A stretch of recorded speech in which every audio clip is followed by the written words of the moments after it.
Welcome to Porch Play Chats, sponsored by the American Association for the Child's Right to Play, or our shorter title, which is IPA USA. IPA USA is the USA affiliate of the International Play Association, and as part of our efforts to promote play, we've introduced Porch Play Chats, which are just conversations with people who are as passionate about play as we are. I'm Deb Lawrence, and I'm president of IPA USA. With me on the porch today is Dr. Brian Stone. Brian, welcome. We're glad you're here. Yeah, Brian is thank an you. I'm thrilled. assistant. Thrilled to be Yes, here. we're so thrilled to have you. Brian is an assistant professor at Northern Arizona University, a faculty lead for the Professional Development School program and the Museum of Northern Arizona Partnership Program at NAU. He received his doctorate in curriculum and instruction with a content concentration in science and math. He holds 2 master's degrees, one in elementary ed and another in World War II studies. He teaches both undergraduate and graduate courses, including courses in the doctoral program. And Brian specializes in science education and play, but also teaches methods courses in social studies, math, literacy, and assessment. He also serves as the editor of the STEAM section of the International Journal of the Whole Child and is a play ambassador and recurring expert contributor to the Genius of Play, which we love a lot. And so we're so happy he's here. And today his topic is the play of science, which is an amazing topic that will help people understand that so much happens in that scientific thinking when children play. So my question is, what do you mean by that? Yeah, great question. So, well, first of all, I'm thrilled to be here speaking with you today. It's a beautiful day here in Flagstaff, Arizona, where I am, and Beautiful. and I am always happy to chat about play because it is my passion. I'm such a huge play advocate, and I'm a scientist. My background is science and science education, and so I love marrying the two, topics of play and science. So I am thrilled to be here. Yeah, we know that the science of play is something that has been around and researched for a long time. And I tried to be creative with, my topic for today and kind of flipping the frame on that and going with the play of science. Mhm. And this is super important for children to be able to explore and investigate and they do this through their play. This is something that is extremely beneficial for children. And so I wanted to just kind of talk a little bit about the science of play, and or the science of play first. And I just wanted to, talk about how important play is for children, and that kind of sets the foundation for where science play comes in. So we know from loads of research that play is crucial in helping children develop in all areas, including cognitively and academically and socially and morally and emotionally and physically and culturally. And it helps them build brain complexity. It helps them learn and understand their world. It helps them develop emotional intelligence and social norms and boundaries and empathy and gross and fine motor skills and their culture and heritage. And so there's just so many benefits to the science of play and this study of play. And we've seen so many benefits to play. And this is one of the reasons why I'm such a huge advocate. So I could go on and on and on about, that topic of just the general science of play. But the main point is that play greatly enhances our lives. It allows us to live joyfully and abundantly. We know that when you deprive people of play, that bad things happen. And Mhm. so, people might develop unhealthy or even violent tendencies when we deprive children. And this is the thing that gets me, that oftentimes we are depriving our most vulnerable population of play, Yes. and that's children. And we do this in schools, and we do this, even intentionally in schools, in favor of academic time and, and with this idea of academic rigor in mind. And yet we know that play is serious business. So when I talk about play, I know that play is a human right. It's critically important. Um, and the other thing that I want to mention is that it's authentic. So true play is freely chosen. It's self-directed. So when adults come in and intervene in a child's play or dictate what they're doing, even with the best intentions or purest goals, like it isn't really play anymore. Yeah. Play has to belong to the child, and as adults, we need to realize that play is infinitely valuable in and of itself. So when I talk about the play of science, then I want to stress that this means children are in control and that this isn't an adult using play-like tasks to accomplish some goal or standard in science education. We can do those types of things in schools. We can use play-like tasks, and that's fine, but don't call it play. It's something else, right? So we also need to allow room for authentic play as well. And so, And and I want to stretch that a little bit because I love how you're using Peter Gray's definitions. You're talking about the research that Stuart Brown has done and Peter Gray has done with violent yeah, individuals who were play deprived as young children. And if we allow children, I think, when we talk about it's a biological necessity, we're not kidding.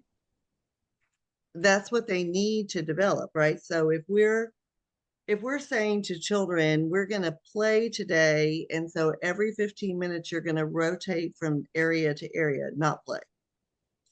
It right. must be child driven. It cannot be teacher driven. Exactly.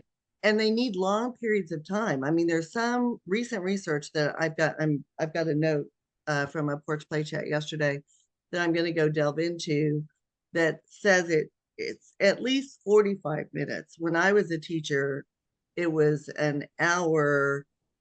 Well, it was 2.5 hours during arrival from Yeah. 6:30 to 9. They Hmm. played, right? And then maybe I wasn't controlled by the clock, but maybe when I felt like they were ready for something, they were invited, but not required to come to circle. If I wasn't good enough that day, they didn't need to come.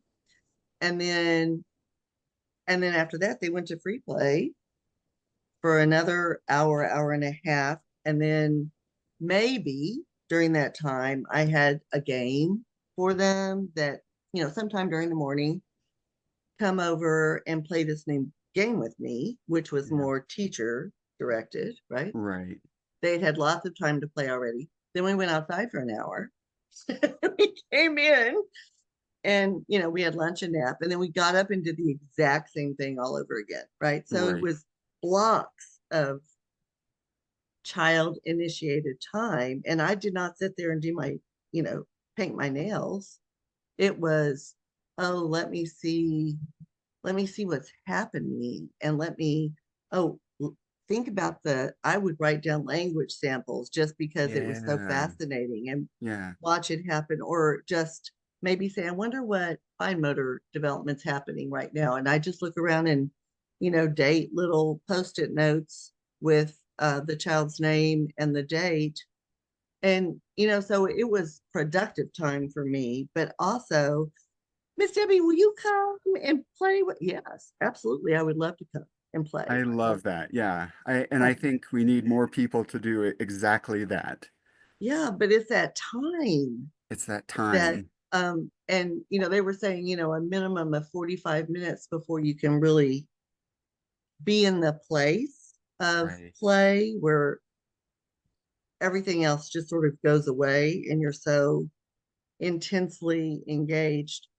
But boy, it was hours, and it was truly amazing to see what would Yeah. happen when you leave them alone.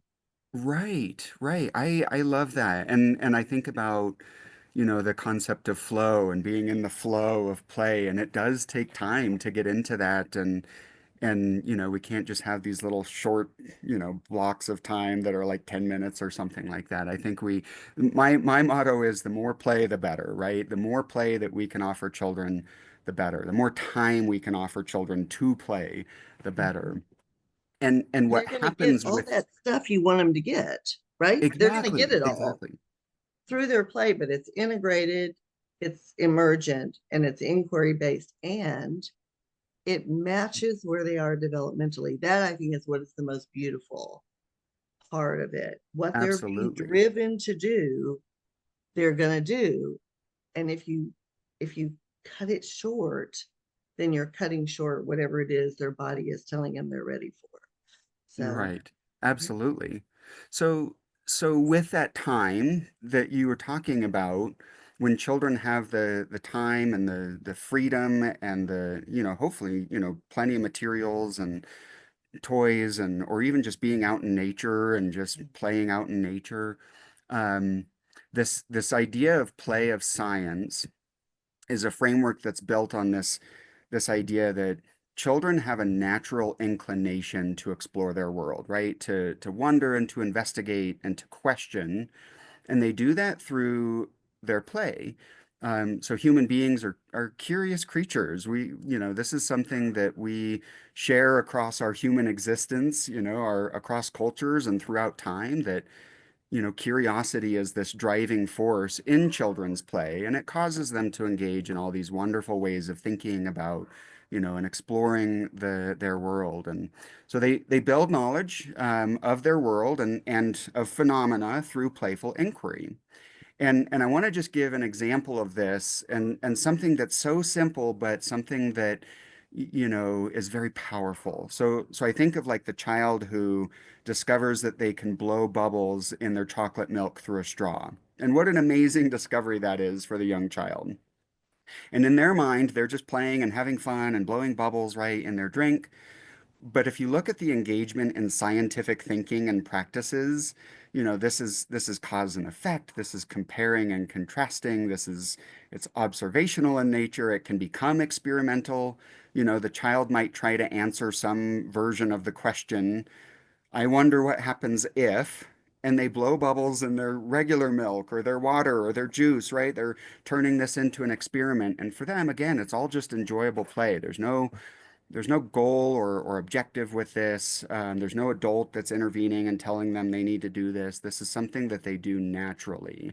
And maybe they discover that force is a critical component, and the greater the force of blowing into the straw, the greater the effect of the bubbles.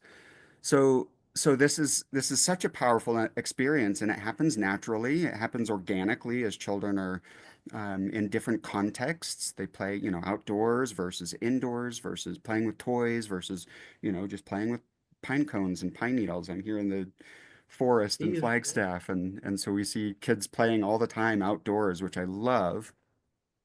And so there's this idea in science education called three-dimensional learning, and the three dimensions are, scientific practices or how we engage as scientists, how we explore, and then the cross-cutting concepts, which are the concepts that apply to all different types of scientific investigations, like cause and effect, and then like the core ideas, which are the most important aspects of science and they're arranged around disciplines like, life science or physical science, that kind of thing.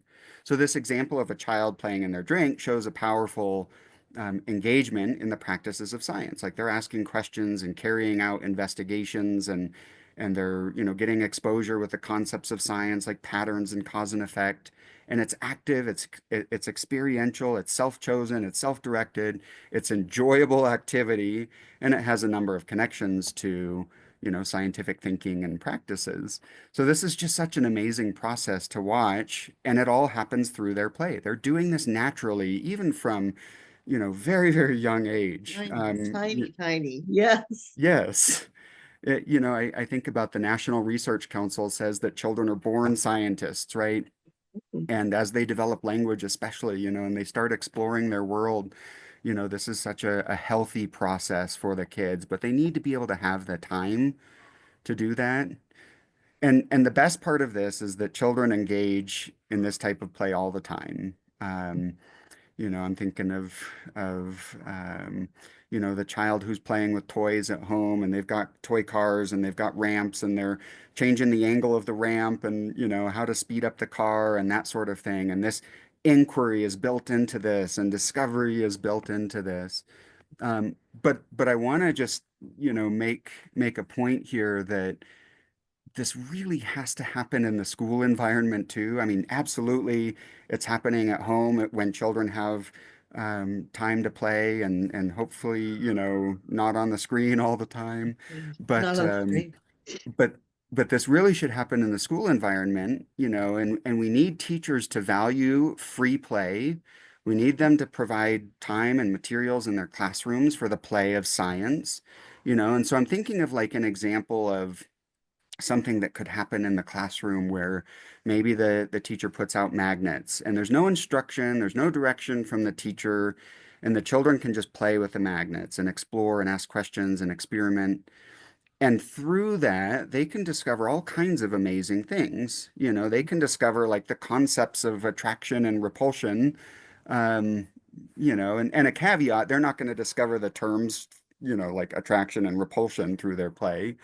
So And there's then they always, will have the experience that they can then build on, right? exactly, It's that exactly. prior knowledge that we should be exposing them to so they can gain that understanding of Yeah, what those terms mean later when their yeah, brains are ready for it. Yeah. yeah. Do you remember outside on the playground doing Red Rover, Yes. and the speed and the force and the Hmm. of and now they don't let them do it because somebody might break their arm. Right, Um, right.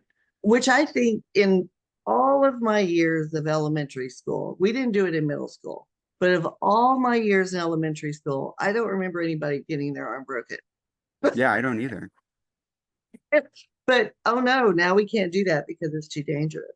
Or climbing a tree Right.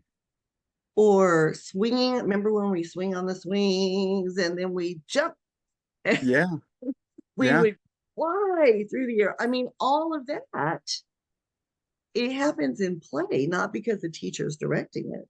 Right. Well, and I think there's so much value. I mean, even in the rough and tumble play that Mhm. they learn boundaries that they wouldn't necessarily learn otherwise, They learn how to interact with other people and I think there's great value in that. And so I do think that, educators, teachers, people, stakeholders in schools really need to be aware of the value, just of the broad range of types of play that children engage with and how healthy and beneficial this is for children.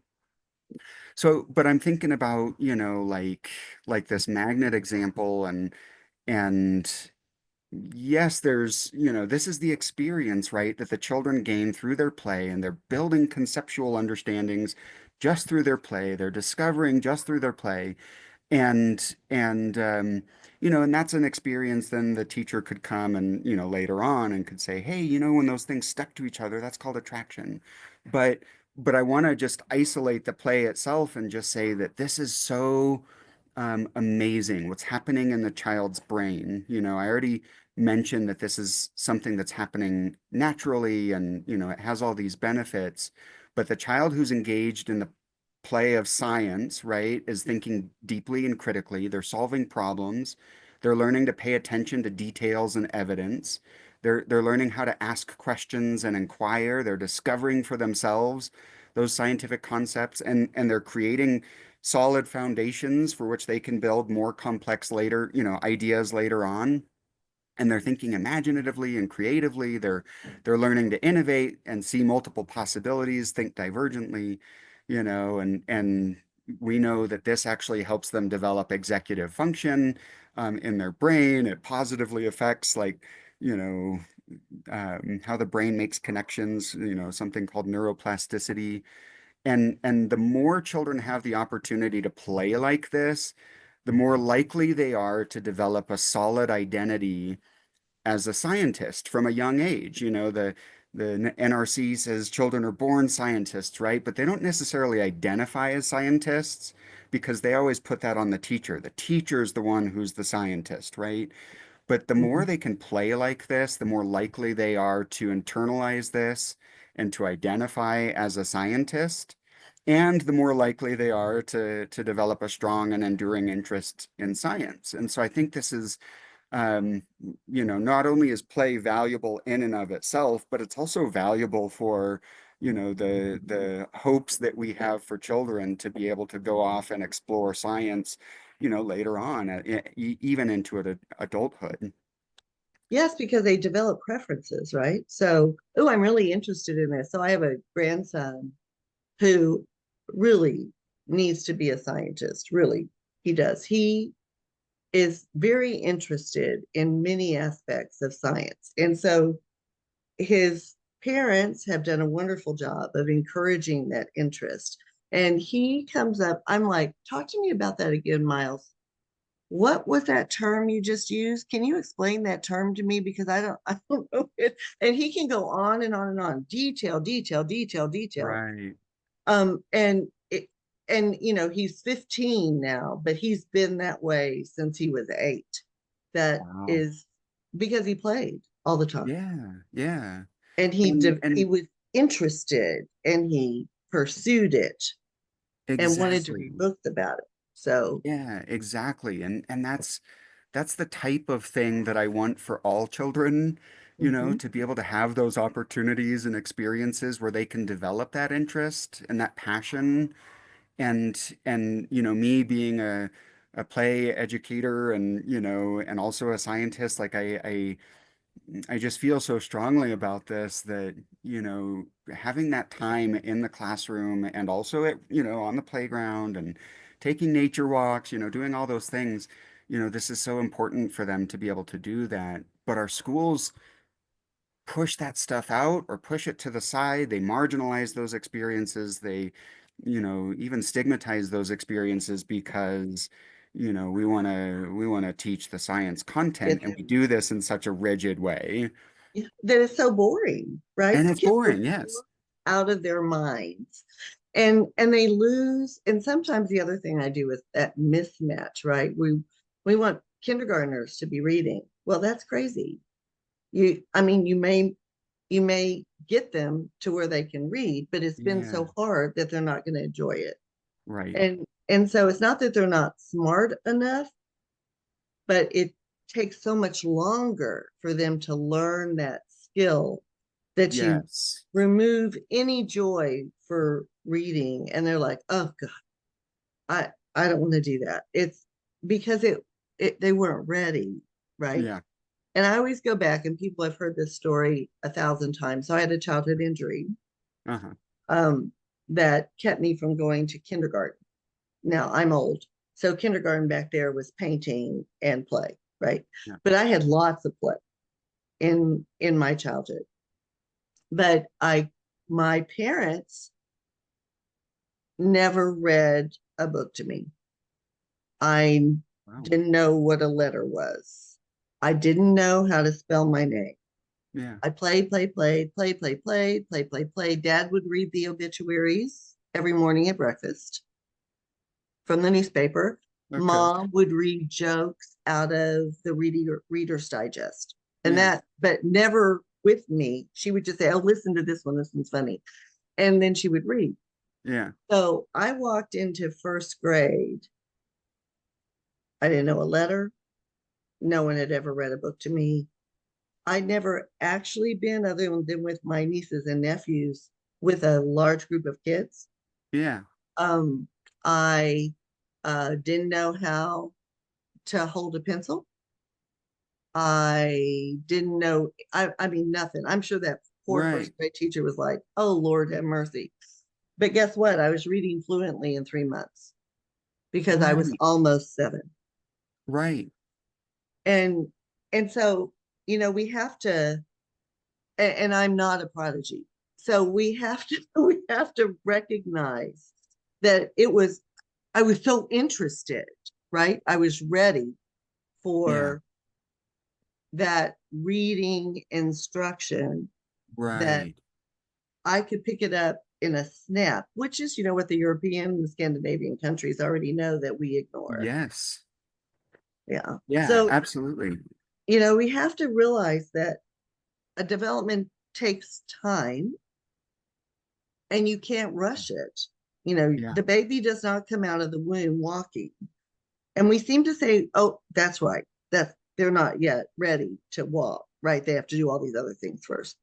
But Yeah. yet we don't use that same sort of thought process in they're not ready to sit and do worksheets, heaven forbid, Right. in kindergarten Yeah. or first grade or second grade or social studies or anything in the Yeah. middle of secondary. They need active experiences that follow their interests. Yeah, absolutely. My sister-in-law is a preschool teacher, and I can remember when she first started her, in her classroom, I took her to a teacher supply store and we were just looking around at the materials and of course I'm looking at toys and that sort of thing. And she picks up a book and it's for preschool and it says I forget the title, but it's something like the essential preschool book or, for that teachers need to know or something like that. And down at the bottom, it says for developing college and career readiness Oh in God. preschoolers. And I open this book and it's all worksheets, and for preschoolers, which just doesn't even make any sense whatsoever. And it breaks my heart some of the things that we are doing in schools.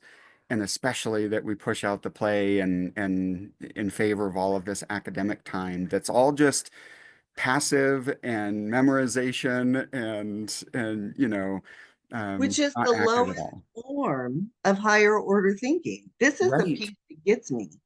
It's right. it's at the bottom. Memorization is at the bottom of Yes, lower order thinking cognitively. exactly. So why in the world do we want them to memorize instead of experience and be able to apply whatever it is that they've just figured out, analyze it as they get a little older, Yeah, be able to evaluate it as they get a little older, and then be able to be creative with it at any point in time in there. So, it is a tragedy that what we've been doing for 3 years, 24 yep, years, right. 25 years, Yep, that isn't working. It's exactly. still what we're doing. And Yep. it drives me crazy. And It and it's yeah, me too. And this is part of the reason why I went into higher education because I felt like I could have that influence over my, students, pre-service teachers who could then be knowledgeable and informed and aware of what, good practices and, valuing play and supporting that in the classroom. But I also understand that they go into a system that is very top rigid. down, it's very heavy pressure, and so a lot of them end up just kind of conforming to the expectations of the system. And And so and we talk about that. So I teach at primary grade field work, plus, all the other child development and curriculum and assessment and all that yeah, stuff. But um, in the we I introduce them to the responsive classroom, which is yeah, one way for them to have active learning and to infuse child choice and things right, in the really second grade through and on up, right? But I also say, how do we know? What do we know about how children learn? And what is it that you had to do? And what mhm, did that do for you? And every student I have is terrified of math. They yeah, hate math. And why yeah, do they hate math? Well, I could give you 25,000 reasons why they hate math. right, yep, And most of it was a 1 minute math test exactly, where and my kids who are now in my classrooms, we have a nice diverse age group, but many of them are 18, right? So they're coming into college having been in the No Child Left Behind conforming era, Uh-huh. terrified Yeah. of tests. They shut down, Yeah. absolutely shut down. And they can't think. And I say, why do you think that is? And they'll say, well, the 1 minute math test, my mind would just go blank, and then I wouldn't get a good score. And then my parents would say, why aren't you doing this? And they put me in tutoring Yeah. when you really just needed to be outside play, Right. you Yeah, know? no, exactly. And those are the same experiences I've had at my university, same exact conversations I've had with my students.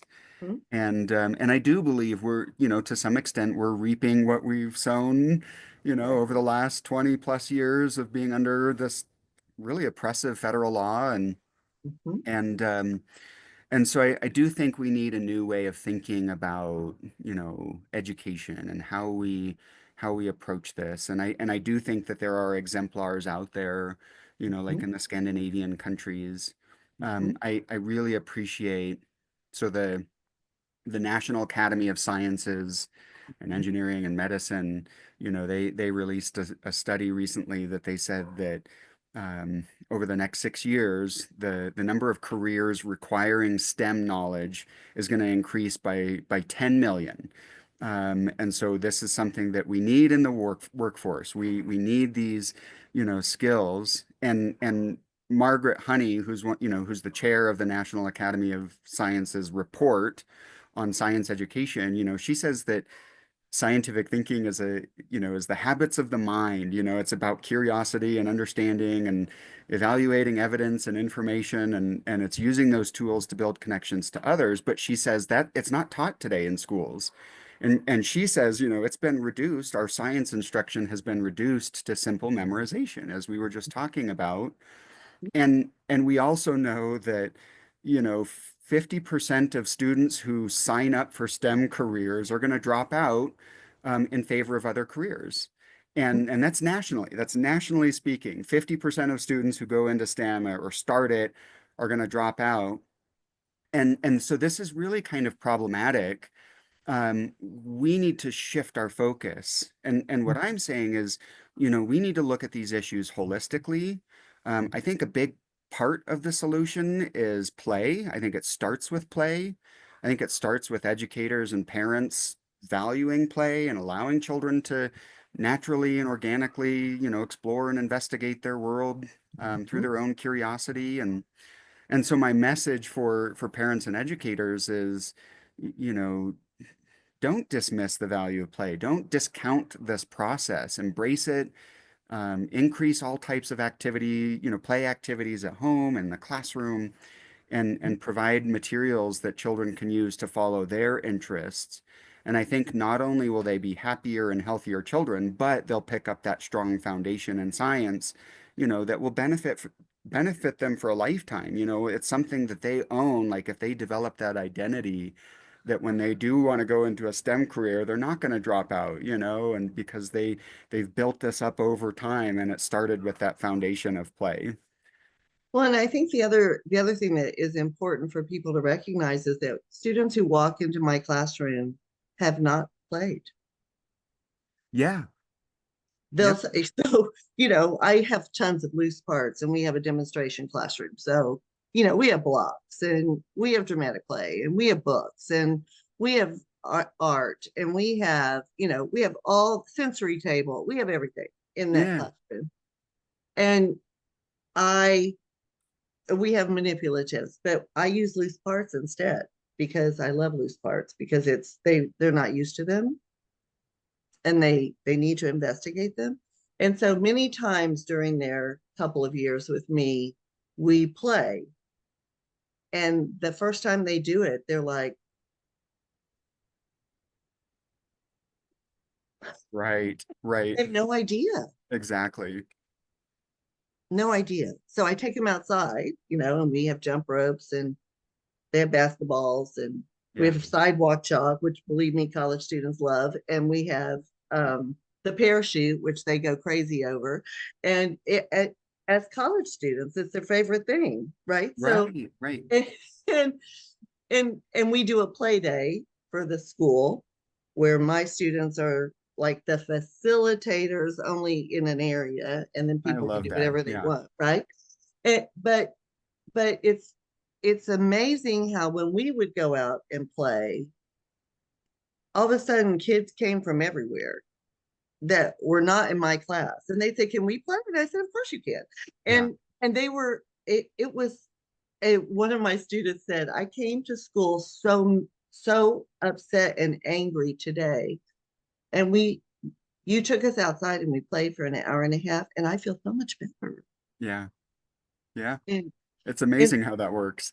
isn't it? Isn't it? And Yeah. so, play is and child initiated play is probably the thing that you have to do. And I tell my students, you know, close your door. You Yeah. don't have to do what they tell you to do. Yes. You don't have to, Yeah. because I tell my students the same thing. you don't have to do it. Close the door. And if the principal walks in the door and he says, "Well, why aren't you on the iPad?" Because I noticed in my office, and this is awful because it happens. I noticed in my office you're not on your iPad time now. Why Yeah. aren't you on your iPad time? And I was in the classroom once when the principal came in and was like, "Why they need to get on their iPad? I'm not seeing any progress." And I went up to the principal and I said, "But what are they doing math wise? Right. Just look at what they're doing math wise." And he looked around and he said, "Well, it, it looks like they're, counting and sorting and doing patterns." And I said, "Yep." And they're doing it with materials instead of with the screen. And Yeah. so it's making those learning connections much stronger in their brain than just flipping through an iPad. And Exactly. I said, "So they're doing math." Yeah. And but in my the poor teacher was like, "Oh my God, I can't believe she's talking to him like this." And he said, "Oh, okay." And he turned around and walked out the door Yeah. because they were doing math, even though Right. they were doing fine motor and they were doing patterns and they were doing creativity and they were Exactly. doing, you know, and so I say, just shut the door. Exactly. I tell my students the same thing.